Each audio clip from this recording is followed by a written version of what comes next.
আজকের এই কবিতায় বলবো, দেশের শাসক নিজের কর্তব্যে গাফিলতি করছে।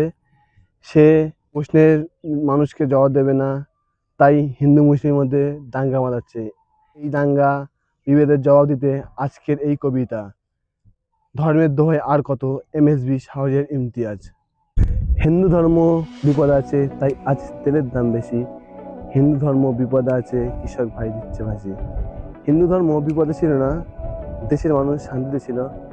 হিন্দু ধর্ম বিপদ এলো, দেশের মানুষের শান্তি চলে গেল। হিন্দু বিপদে তাই জনগণের থেকে অধিক কর নেয়, অধিক ধনীরা নিজেদের কর পায়। হিন্দু ধর্ম বিপদে তাই যুব সমাজ কাজ পায় না। হিন্দু ধর্ম বিপদে না থাকায় যুব সমাজে কাজ শেষ হতো না। হিন্দু ধর্ম বিপদে তাই দেশের কৃষক খেতে পায় না। হিন্দু ধর্ম বিপদে না থাকায় দেশের কৃষকের খাবার শেষ হতো না। হিন্দু ধর্ম বিপদ আছে, কেউ করে না হাসি। হিন্দু ধর্ম বিপদে না থাকায় সকলের মুখে ছিল হাসি।